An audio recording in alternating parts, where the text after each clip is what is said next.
23వ తారీఖున పోలింగ్ జరిగింది రాష్ట్రంలోని ఓటర్లందరూ ఒక మంచి నిర్ణయం తీసుకున్నారని అందరికీ తెలుసు. ఈ అరాచక పరిపాలనకు స్వస్తి పలకాలని, ఈ రాక్షస పరిపాలన అంతం చేయాలని, ప్రజాస్వామ్య పరిపాలన ఆహ్వానించాలని, రాజ్యాంగబద్ధమైన పరిపాలన రావాలని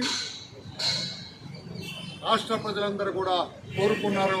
ఓటర్ మహాశయులందరూ కూడా ఆ రకంగా దీవించారు. అందరికీ తెలుసు.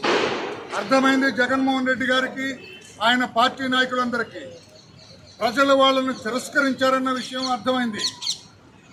ప్రజలు వాళ్ళకు ఓటు వేయలేదన్న సంగతి అర్థమైంది.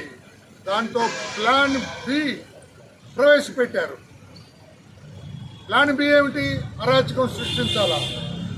ఎక్కడైతే ఓటర్లు ఎక్కువగా క్యూలో నిలబడ్డారో వాళ్ళందరినీ చెదరగొట్టాలా, పోలింగ్ బూత్స్ క్యాప్చర్ చేయాలా, అరాచకం చేయాలా, అలజడి చేయాలా, ఐరన్ రాడ్లతో కొట్టాలా, రాళ్లతో కొట్టాలా, కర్రలతో కొట్టాలా, పెట్రోల్ పోసి తగలబెట్టాలా. ఇది వాళ్ళ ప్లాన్ బి.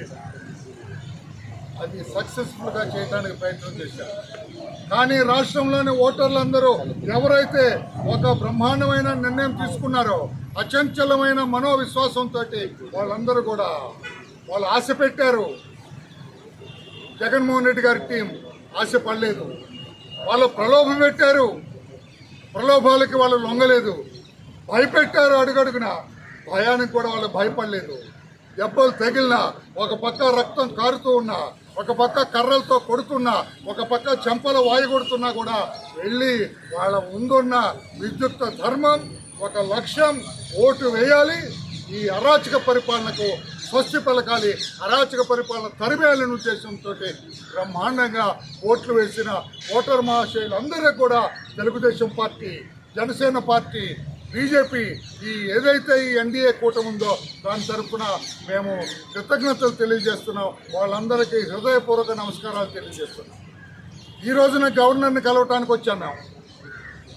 వాళ్ళు చాలా సాధారణంగా స్వాగతం పలికారు. మా అందరికీ చెప్పాము, అయ్యా ఇంత అరాచకం జరుగుతుంది, పోలీసులు చాలా అసమర్థతగా వ్యవహరించారు, పోలీసు అధికారులుగా వాళ్ళు వ్యవహరించలేదు.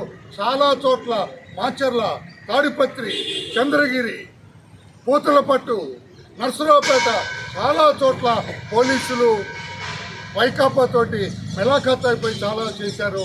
వీటన్నిటి మీద యాక్షన్ తీసుకోవాలని కోరాం. రాడ్లతోటి, కర్రలతోటి, పెట్రోల్ క్యాన్లతోటి పెరేడ్ చేస్తుంటే వైకాపా వాళ్ళు పోలీసులు చోద్యం చూస్తూ ఊరుకున్నారు, డ్రామా చూస్తున్నట్టుగా ఊరుకున్నారని ఆయనకు ఆధారాలతో సహా పెన్ డ్రైవ్లో మేము వీడియో క్లిప్పింగ్తో సహా గవర్నర్ గారికి చూపించడం జరిగింది. ఆశ్చర్యపోయారు. ఏదైతే మాచర్లలో జరిగిందో అన్నదమ్ములు, ఎమ్మెల్యే తమ్ముడు వాళ్ళు చేసిన అరాచకం సినిమాల్లో చూస్తాం. అటువంటి దౌర్జన్యం ప్రత్యక్షంగా కళ్ళకు కట్టినట్లుగా చూపించారు. ఓటు వేయలేదు వీడు, కొట్టండి. ఓట్లు వేస్తారు టీడీపీకి, కొట్టండి. వీళ్ళు మన పార్టీ కాదు, కొట్టండి. ఇది వాళ్ళు చేసిన దౌర్జన్యం. ఇక్కడ ఉందా? మన భారతదేశంలో ఉన్నావా, లేదన్నా ఇతర ఇస్లామిక్ దేశాల్లో ఉన్నావా? గవర్నర్ గారికి చెప్పినప్పుడు ఆయన ఆశ్చర్యపోయారు. ఆయన మాచర్ల, నర్సరావుపేట, ఆ చంద్రగిరిలో మంచివాడు అతను, మా నాని, అతన్ని కొట్టి అతను చంపడానికి ప్రయత్నం చేశారు. తాడిపత్రిలో ఆ పెద్దారెడ్డి అతను ఇష్టం వచ్చినట్టుగా బిహేవ్ చేశారు. వీటన్నిటి కూడా చెప్పినప్పుడు తప్పకుండా నేను చర్యలు తీసుకుంటాను, ఇంకొకసారి ఇటువంటి జరగకుండా చూస్తామని చెప్పి కూడా గవర్నర్ గారు చెప్పడం జరిగింది. చాలా సంతోషం. ఆయన చాలా సౌమ్యంగా, చాలా నా దృష్టి కూడా వచ్చినాయి. నేను తప్పకుండా యాక్షన్ తీసుకుంటాను, నేను చర్యలు తీసుకుంటాము. అసమర్థ పోలీస్ ఆఫీసర్లు ఎవరున్నారో వాళ్ళ మీద చర్యలు తీసుకుంటాను. అధికార పార్టీతో ఎవరు లాలుచి పడ్డారో, చేతులు కలిపారో ఆ పోలీస్ అధికారుల మీద చర్యలు తీసుకుంటాను. సమర్థవంతంగా చూడకుండా ఎన్నికల నిర్వహణలో ఎవరైతే లోపభూయిష్టంగా వ్యవహరించారో వాళ్ళందరి మీద కూడా చర్యలు తీసుకుంటామని చెప్పడం జరిగింది. నేను చాలా సంతోషంగా, అయ్యా మీరు యాక్షన్ తీసుకోవాలని కోరటం జరిగింది. అందుకే తప్పకుండా ఇప్పుడు డీజీపీని, చీఫ్ సెక్రటరీని కూడా, ఢిల్లీ చీఫ్ ఎలక్షన్ కమిషనర్ కూడా పిలవటం జరిగింది. ఎందుకు ఆంధ్రప్రదేశ్లో ఇంత అరాచకం జరిగింది, ఎందుకు ఆంధ్రప్రదేశ్లో శాంతి భద్రతలకి ఇంత విఘాతం జరిగింది, మీరు ప్రత్యక్షంగా వచ్చి మాకు సమాధానం చెప్పండి అని చీఫ్ సెక్రటరీ మొత్తుకున్నాం. చీఫ్ సెక్రటరీని, అయ్యా you're all whole law and order in charge, మీరు చీఫ్ సెక్రటరీగా చేతులు కట్టుకోవడానికి కూర్చోడానికి లేదంటే నిమ్మకు నీరెత్తినట్టుగా కూర్చున్నాడు ఆయన. ఇప్పుడు ఆయన పిలిచారట. డీజీపీకి చెప్పాం ఇలా చేయాలని, ఆయన కూడా పిలిచారు కనుక తప్పకుండా భవిష్యత్తులో ఇటువంటి జరగకుండా చూడాలనుకున్నాం. జగన్మోహన్ రెడ్డి గారు వెళ్ళిపోతున్నారు, వీళ్ళకి సైగ చేసి వెళ్ళిపోతారు, మీ ఇష్టం వచ్చినట్టుగా చేయండి అని. అటువంటి ఆటలు సాగకుండా చూడండి అని చెప్పి కూడా కోరటం జరిగింది. మిగతా విషయాలు బీజేపీ నుంచి దినకర్ గారు మాట్లాడతారు.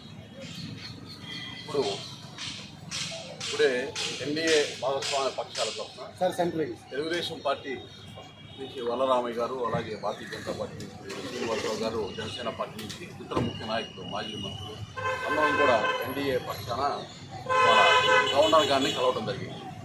రెండు రకాల అంశాలు ముఖ్యంగా వారి దృష్టికి తీసుకురావడం జరిగింది. ఒకటి, హింసకి సంబంధించి పోలింగ్ జరిగే సమయంలో ఏదైతే అత్యధిక శాతం పోలింగ్ నమోదవుతుంది, ఇది ప్రజా వ్యతిరేక ఈ ప్రభుత్వానికి బుద్ధి చెప్పడానికే ప్రజల ముందుకు వచ్చారని పసిగట్టినటువంటి జగన్మోహన్ రెడ్డి గారు ఏ విధంగా హింసకు ప్రేరేపించి పోలింగ్ని తగ్గించాలి, పోలింగ్ శాతం అనేటటువంటి ప్రయత్నం చేసినా కానీ ప్రజలు ఏదైతే ఒక నిర్ణయం తీసుకున్నారో ఈ రాక్షస ప్రభుత్వానికి చర్మగీతం పాడాలని ఇవాళ 82%, దాదాపు 82% వరకు పోలింగ్ని తీసుకెళ్లినటువంటి ప్రజలు ఆ హింసని కూడా తట్టుకొని తీసుకెళ్లగలిగారు. అది ప్రజాస్వామ్య విజయం. ఆ అంశంతో పాటు పోస్ట్ పోల్ వైలెన్స్, ఎలక్షన్ అయిన తర్వాత ముందేమో ఓటింగ్ శాతం తగ్గించడానికి దానిలో విఫలమైన తర్వాత ఇక్కడ మిత్రపక్షాలు తెలుగుదేశం పార్టీ, జనసేన, భారతీయ జనతా పార్టీ అభ్యర్థులు భారీ విజయాన్ని నమోదు చేస్తున్నారు అనేటటువంటి అంశం ఎప్పుడైతే తేటతెల్లమైందో ఈ దాడులకి నాయకుల మీద తెగబడ్డారు. ఒకసారి మీరు చూసినట్టయితే తిరుపతిలో నిన్న పులవర్తి నాని గారి మీద చేసినటువంటి దాడి, హతమార్చాలని వారి కుటుంబ సభ్యులు చేసినటువంటి వారి మీద చేసినటువంటి దాడి, అదేవిధంగా దర్శిలో జరిగినటువంటి హింస, అదేవిధంగా తాడిపత్రిలో ఏ విధంగా ఎలక్షన్ అయిపోయిన తర్వాత పోస్ట్ పోల్ వైలెన్స్ ఏ విధంగా పెద్దారెడ్డి అనేటటువంటి అతను చేశాడనేటటువంటి అంశం, ఇవన్నీ కూడా ఈ అంశాలన్నీ కూడా గవర్నర్ గారి దృష్టికి తీసుకురావడం జరిగింది. ఆయన కూడా చాలా స్పష్టంగా ఏదైతే ప్రోయాక్టివ్గా ఒక యాక్షన్ తీసుకున్నామో, ఎలక్షన్ కమిషన్ ఆఫ్ ఇండియా కూడా సమన్ ఏదైతే ఉందో ఈ ఆల్రెడీ చీఫ్ సెక్రటరీకి, డీజీపీకి ఇవ్వడం జరిగింది అనేటటువంటి అంశాన్ని ఆయన స్పష్టంగా తెలియజేయడం జరిగింది. ఇక రెండో అంశం, వీళ్ళ మీద చర్యలు తీసుకునేటానికి కూడా వారు ఏదైతే ఇప్పుడు మేము ఇచ్చినటువంటి ఏదైతే రిప్రజెంటేషన్ ఉందో దాన్ని బేస్ చేసుకొని చర్యలు ఆల్రెడీ మొదలైనవి. వీటికి సంబంధించినటువంటి అంశాల్లో ఏ విధంగా ఈ చర్యలు తీసుకోవాలనేటువంటి దాన్ని సంబంధిత అధికారులకి నేను తెలియజేస్తానని ఆయన మాకు తెలియజేయడం జరిగింది. దాంతోపాటు రెండో అంశం, ఆర్థిక పరమైన అంశాల్లో ఏ విధంగా అస్తవ్యస్త నిర్వహణ జరిగింది గత 5 సంవత్సరాలు అనేది మీ అందరికీ తెలుసు.